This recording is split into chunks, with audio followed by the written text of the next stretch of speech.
Next topic है BA second year, वो है एट्रीब्यूशन। एट्रीब्यूशन मतलब कि इसको हिंदी में कहते हैं गुणारोपण। एट्रीब्यूशन का मतलब ये होता है कि हम दूसरों के व्यवहार के क्या कारण बताते हैं, ठीक है। यानी कि कोई व्यक्ति कोई व्यवहार कर रहा है तो उसको हम एक ऑब्जर्वर की तरह ऑब्जर्व कर रहे हैं और उस व्यक्ति के उस व्यवहार का क्या कारण है, ठीक है। हम उसके इस व्यवहार को किस कारण पे फोकस कर रहे हैं, क्या कारण बता रहे हैं कि वो व्यक्ति वो व्यवहार क्यों कर रहा है, उसको हम कहते हैं एट्रीब्यूशन। यानी कि दूसरों के व्यवहार को गुणारोपण करना कि ये व्यवहार इस व्यक्ति ने इस कारण से किया है, ठीक है। तो गुणारोपण में दो फैक्टर के बेस पे हम किसी भी व्यक्ति के व्यवहार को एट्रीब्यूट करते हैं। पहला फैक्टर होता है इंटरनल फैक्टर और दूसरा फैक्टर होता है एक्सटर्नल फैक्टर। इंटरनल फैक्टर का मतलब होता है कि जिस व्यक्ति के व्यवहार का हमें गुणारोपण करना है या एट्रीब्यूशन करना है, उस व्यक्ति का इंटरनल फैक्टर, इसमें कि उस व्यक्ति के अंदर क्या गुण है, क्या क्वालिटीज़ हैं, क्या शील गुण है, ठीक है। उसकी अपनी पर्सनल क्वालिटी, इनर क्वालिटी को हम इंटरनल फैक्टर कहते हैं, ठीक है। जब हम व्यक्ति के उस व्यवहार के कारण को उसके इनर फैक्टर्स पे हम एट्रीब्यूट करते हैं कि वो व्यक्ति पर इसलिए इतना अच्छा नंबर लेके आया क्योंकि वो बहुत मेहनती है, ठीक है, वो बहुत लेबोरियस है। तो ये लेबोरियस या क्या है, उसकी इनर क्वालिटी है, तो इसको हम कहते हैं इंटरनल फैक्टर, ठीक है। उसी तरह है एक्सटर्नल फैक्टर। जब हम व्यक्ति के व्यवहार का जो कारण है उसके लिए एक्सटर्नल फैक्टर को एट्रीब्यूट्स करते हैं। एक्सटर्नल फैक्टर को एट्रीब्यूट्स करना इट मीन्स कि सिचुएशनल फैक्टर्स को, वो व्यक्ति पेपर में फेल हो गया क्योंकि वो मेहनत नहीं करता, वो मेहनती नहीं है, ठीक है। या वो व्यक्ति पेपर में फेल हो गया तो हमने एक्सटर्नल फैक्टर को एट्रीब्यूट किया कि उसके घर शादी थी या उसके फादर एक्सपायर कर गए थे, सिचुएशन ऐसी नहीं थी इसलिए वो पढ़ नहीं पाई, इसलिए वो फेल हो गई। जब हम सिचुएशनल फैक्टर्स पे फोकस करते हैं और उसके व्यवहार को एट्रीब्यूट करने के लिए तो एक्सटर्नल फैक्टर, जब हम उसकी इनर क्वालिटी पे फोकस करते हैं उसके व्यवहार को एट्रीब्यूट करने के लिए तो उसको हम इंटरनल फैक्टर कहते हैं। समझ में आ गया कि एट्रीब्यूशन क्या है। एट्रीब्यूशन वो है कि हम किसी के व्यवहार को किस बेस पे हम इवैल्यूएट कर रहे हैं कि वो व्यवहार व्यक्ति क्यों कर रहा है, ठीक है। एट्रीब्यूशन के अंदर दो थ्योरी पढ़नी है बीए सेकेंड ईयर आपको। पहला है जॉन्स एंड डेविस की थ्योरी और दूसरा है केली की थ्योरी, ठीक है। तो सबसे पहले हम पढ़ेंगे जॉन्स एंड डेविस की थ्योरी। जॉन्स एंड डेविस ये बताते हैं कि जो व्यक्ति है, ठीक है, जो टारगेट व्यक्ति है वो जो व्यवहार कर रहा है, ठीक है, और हम ऑब्जर्वर हैं, हम उसके व्यवहार को ऑब्जर्व करेंगे और टारगेट व्यक्ति के व्यवहार को बताएंगे कि टारगेट जो व्यवहार कर रहा है वो व्यवहार क्यों कर रहा है, ठीक है। तो इसमें जॉन एंड डेविस ने बताया कि जो व्यक्ति होता है वो व्यवहार इसलिए करता है कि वो पर्टिकुलर व्यवहार उत्पन्न करना चाहता है, वो असामान्य व्यवहार उत्पन्न करने के लिए उस परिस्थिति में उस तरह का व्यवहार करता है। उन्होंने इसके लिए एग्जाम्पल बताया है, जैसे मान लो ए और बी दो लोग हैं, ए जो है वो एक्टर है, बी जो है वो टारगेट पर्सन है, सी कौन है, ऑब्जर्वर है, यानी कि वो इसके बिहेवियर को, टारगेट पर्सन के बिहेवियर को ऑब्जर्व कर रहा है कि ये किस तरह का बिहेवियर कर रहा है, ठीक है। तो सी ने क्या ऑब्जर्व किया, तो सी ने ऑब्जर्व किया कि जो बी है वो दो तरह का व्यवहार कर रहा है, एक ए व्यवहार कर रहा है, दूसरा बी व्यवहार कर रहा है, ठीक है। जो बी है जब वो ए व्यवहार करता है, ठीक है, तो उससे एक्स वाई जेड तीन तरह की अनुक्रिया होती है, यानी कि तीन तरह का परिणाम उत्पन्न होता है जब बी जो है वो ए तरह का रिस्पॉन्स करता है, बिहेवियर करता है, ठीक है। तो तीन तरह के परिणाम उत्पन्न होते हैं। बी जब बी तरह का व्यवहार करता है तो उससे भी तीन तरह के परिणाम उत्पन्न होते हैं, एक्स के जेड, और ए तरह का व्यवहार करने पे एक्स वाई जेड व्यवहार उत्पन्न होता है।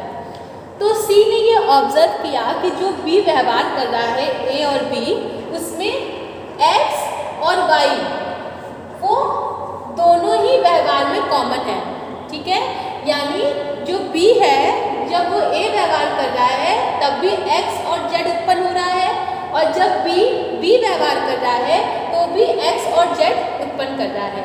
तो ऑब्जर्वर ने उसके व्यवहार का गुणारोपण ये इस आधार पे किया कि जब बी ए व्यवहार कर रहा है तो वो असल में वाई व्यवहार उत्पन्न करने के लिए, वाई असामान्य व्यवहार उत्पन्न करने के लिए वो ए व्यवहार कर रहा है, और जब वो बी तरह का व्यवहार कर रहा है तो वो एक्स के प्रकार के असामान्य व्यवहार को उत्पन्न करने के लिए वो बी व्यवहार कर रहा है। यानी कि ऑब्जर्वर जो है वो ये कंक्लूड करता है, ये वो ऑब्जर्व करता है कि जो बी है वो ए व्यवहार वाई परिणाम को उत्पन्न करने के लिए कर रहा है, और बी व्यवहार के परिणाम को उत्पन्न करने के लिए भी वो व्यवहार कर रहा है। ठीक है, इस तरह से जॉन एंड डेविस ने अपने थ्योरी में बताया है कि जो व्यक्ति है वो पर्टिकुलर असामान्य व्यवहार उत्पन्न करने के लिए ही पर्टिकुलर व्यवहार करता है।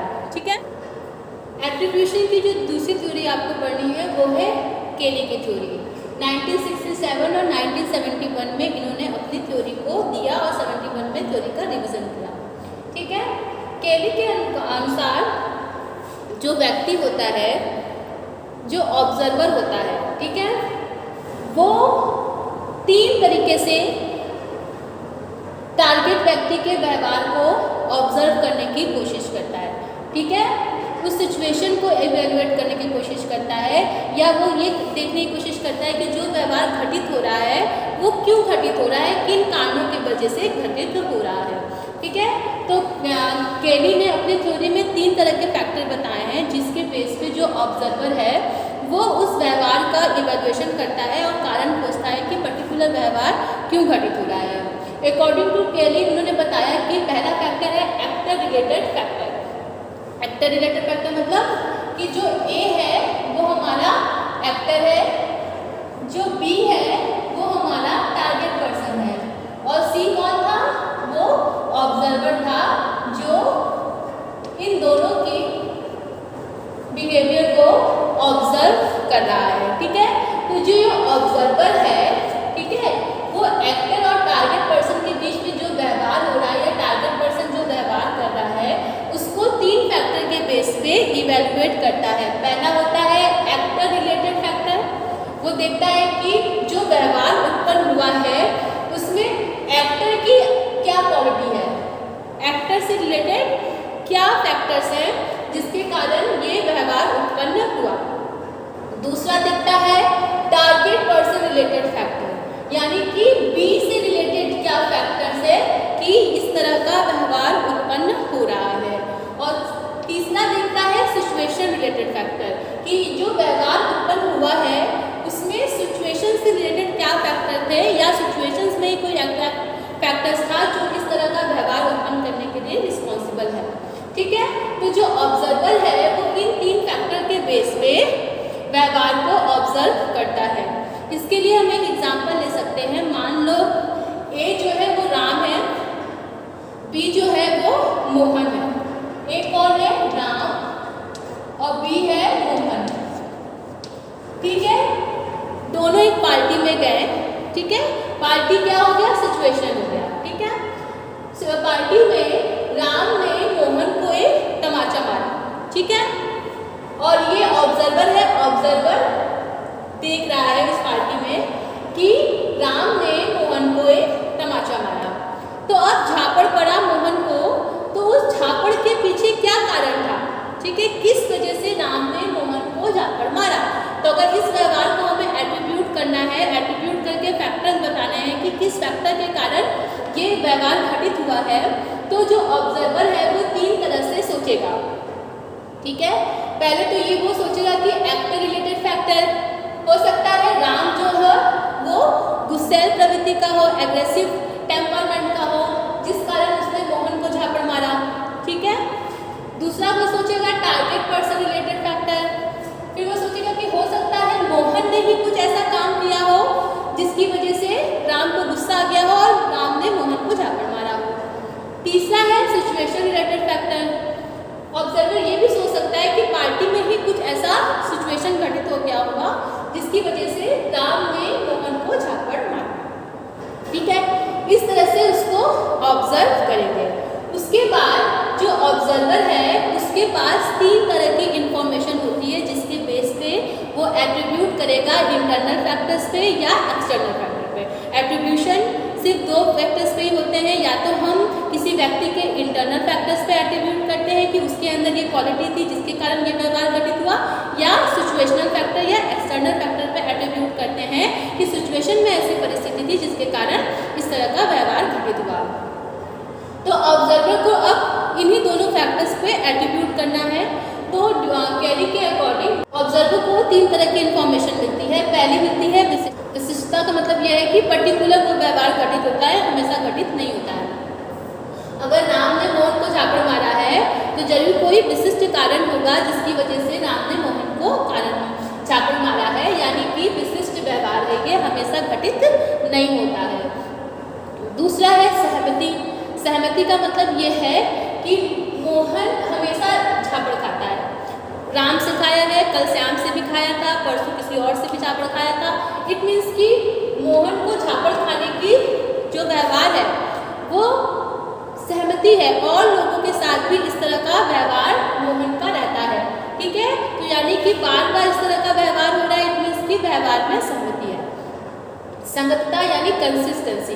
कंसिस्टेंसी मतलब कि राम जो है मोहन को हमेशा झापड़ मारता है। इट मीन्स कि इस तरह की जब पार्टी घटित होती है तो उस पार्टी में राम मोहन को हमेशा झापड़ मारता है, तो इसे कहते हैं संगतता यानी कंसिस्टेंसी। वह व्यवहार बार बार रिपीट हो रहा है, यानी जब भी पार्टी ऑर्गेनाइज होती है तो पार्टी में राम मोहन को झापड़ मारता है, तो इस व्यवहार को कंसिस्टेंसी कहते हैं। तो इन इंफॉर्मेशन के आधार पे जो ऑब्जर्वर होता है वो इवैल्यूएट करता है कि वो इस तरह का जो व्यवहार घटित हुआ है वो इंटरनल फैक्टर को एट्रीब्यूट्स करे या एक्सटर्नल फैक्टर को एट्रीब्यूट्स करे।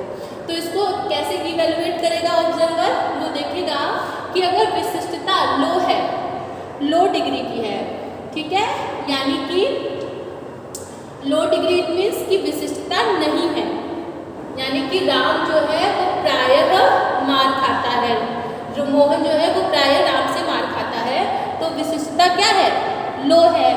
सहमति भी लो है।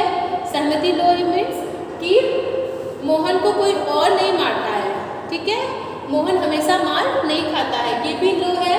और संगतता, संगतता इसमें कि हाई है, राम हमेशा मोहन को झापड़ मारता है। इस मीन्स कि जब ऐसी पार्टी ऑर्गेनाइज होती है तो राम हमेशा मोहन को झापड़ मारता है। इट मीन्स कि विशिष्टता लो है, सहमति लो है और संगतता हाई है। तो इसमें क्या हुआ कि ऑब्जर्वर ने राम के इंटरनल फैक्टर्स को एट्रीब्यूट किया कि राम ही गुस्सैल प्रवृत्ति का है, यानी एग्रेसिव टेम्परामेंट है राम का, जिसके कारण वो मोहन को झापड़ मारता है। ठीक है, तो एट्रीब्यूशन क्या होगा, इंटरनल फैक्टर। ऑब्जर्वर ने किस पे एट्रीब्यूट किया, ऑब्जर्वर फैक्टर्स, इंटरनल फैक्टर्स पे एट्रीब्यूट किया कि राम के इनर क्वालिटी यानी गुस्सैल प्रवृत्ति के कारण ये व्यवहार घटित हुआ है, यानी पार्टी में राम ने मोहन को मारा। ठीक है, उसके बाद जो ऑब्जर्वर है वो एक्सटर्नल फैक्टर्स पे कब एट्रीब्यूट्स करेगा कि जो व्यवहार घटित हो रहा है वो इंटरनल फैक्टर्स के पे नहीं बल्कि सिचुएशनल फैक्टर के कारण घटित हो रहा है। अगर सिचुएशनल फैक्टर के कारण घटित हो रहा है यानी मीन्स कि वो एक्सटर्नल फैक्टर्स को एट्रीब्यूट्स कर रहा है। एक्सटर्नल फैक्टर्स को कब एट्रीब्यूट्स करेगा ऑब्जर्वर, जब विशिष्टता हाई हो। विशिष्टता हाई मतलब कि पर्टिकुलर सिचुएशन में राम मोहन को मारता है, यानी आज भी कुछ पर्टिकुलर सिचुएशन घटित होगी तभी राम मोहन को मारेगा, वरना ऐसे राम मोहन को झापड़ नहीं मारता है। संगति, सहमति, सहमति वो है जिसमें कि और लोग भी राम मोहन को झापड़ मारते हैं, यानी कि राम जो है राम से मोहन को झापड़ नहीं मारता है, मोहन और लोगों से भी मार खाता है, ये भी हाई है। और संगतता, संगतता इट मीन्स कि जब इस तरह की पार्टी होती है तो राम मोहन को झापड़ मारता है। जब ये तीनों इन्फॉर्मेशन हाई लेवल के होते हैं तो ऑब्जर्वर जो है वो एक्सटर्नल फैक्टर्स को एट्रीब्यूट्स करता है। इट मीन्स कि जो व्यवहार घटित हुआ पार्टी में राम ने मोहन को झापड़ मारा वो सिचुएशनल फैक्टर के कारण है, इंटरनल फैक्टर के कारण नहीं है। पर्टिकुलरली यही केली की थ्योरी है, आप इसको होप सो आपको समझ में आ गया होगा। अगर नहीं समझ में आता है तो आप मुझे फिर बताइएगा, मैं इसके लिए एक क्लास ऑर्गेनाइज करूँगी। Thank you. पढ़ेंगे biasness of attribution. Biasness of attribution क्या होता है कि जब जो ऑब्जर्वर होता है वही दूसरे के व्यवहार का एट्रीब्यूशन करता है, ठीक है। तो ऑब्जर्वर जो है वो जब एट्रीब्यूशन करता है तो कुछ फंडामेंटल एरर्स करता है, यानी बायसनेस उसके उस व्यवहार में चले जाते हैं या मिल जाते हैं, जिससे कारण एक्यूरेट एट्रीब्यूशन नहीं हो पाता है। तो वो बायसनेस क्या है? पहला है fundamental attribution error. Fundamental attribution error वो होता है जिसमें ऑब्जर्वर जो होता है वो टारगेट व्यक्ति के व्यवहार के लिए उसके इंटरनल फैक्टर्स पे ज़रूरत से ज़्यादा फोकस करता है as compare to situational factors. Okay. दूसरा है actor observer effect. Actor observer effect ये होता है जिसमें जो ऑब्जर्वर होता है वो अपने व्यवहार के एट्रीब्यूशन के लिए एक्सटर्नल फैक्टर्स को एट्रीब्यूट्स करता है और एक्टर के व्यवहार के एट्रीब्यूशन के लिए वो उसके इंटरनल फैक्टर्स को एट्रीब्यूट्स करता है। तीसरा है सेल्फ सर्विंग बायस। सेल्फ सर्विंग बायस वो होते हैं जिसमें हम एक्टर्स होता है वह अपने पॉजिटिव बिहेवियर के लिए अपने इनर फैक्टर्स को एट्रीब्यूट्स करता है और निगेटिव बिहेवियर के लिए अपने व्यवहार का एट्रीब्यूशन वो एक्सटर्नल फैक्टर्स को एट्रीब्यूट्स करता है। लेकिन वही अगर एक्टर के लिए अगर उसको एट्रीब्यूट करना हो तो पॉजिटिव बिहेवियर के लिए वो एक्सटर्नल फैक्टर्स को एट्रीब्यूट्स करता है और निगेटिव बिहेवियर के लिए वो एक्टर्स के पर्सनल फैक्टर्स पर यानी इंटरनल फैक्टर्स पे एट्रीब्यूट्स करता है। उसके बाद है attitudes and value of the individuals. Attributes and values of individual it's means कि जो ऑब्जर्वर है उसके खुद के विचार, मनोवृत्तियाँ, ठीक है, ये जो है वो जब ऑब्जर्व करता है एक्टर्स के बिहेवियर पे तो उस पर उसका प्रभाव पड़ता है। जैसा हम सोचते हैं हम अपने अकॉर्डिंग ही ऑब्जर्वर के बिहेवियर को भी ऑब्जर्व करके एट्रीब्यूट्स करते हैं। और लास्ट है सीरियसनेस ऑफ द कंसिक्वेंस। अगर परिस्थिति जो है उसकी गंभीरता ज़्यादा है तो हम एक्सटर्नल फैक्टर्स को एट्रीब्यूट्स करते हैं और अगर परिस्थिति जो है वो कम गंभीर है, साधारण परिस्थिति है, तो उसमें हम जो ऑब्जर्वर होता है वो इंटरनल फैक्टर्स के ऊपर एक्टर्स के व्यवहार को एट्रीब्यूट्स करता है। ठीक है, तो आपने एट्रीब्यूशन क्या होता है, दो तरह के हम फैक्टर्स पे एट्रीब्यूशन करते हैं, या तो हम इंटरनल फैक्टर्स पे एट्रीब्यूट्स करते हैं या हम एक्सटर्नल फैक्टर्स पे एट्रीब्यूट्स करते हैं। उसके बाद आपने पढ़ा कि एट्रीब्यूशन के दो थ्योरी सब आपको पढ़नी है, जेम्स और डेविस के अनुसार और कैली के अनुसार, और उसके बाद आपको पढ़ना है biasness of attribution. Hope so आपको एट्रीब्यूशन समझ में आ गया होगा। Thank you.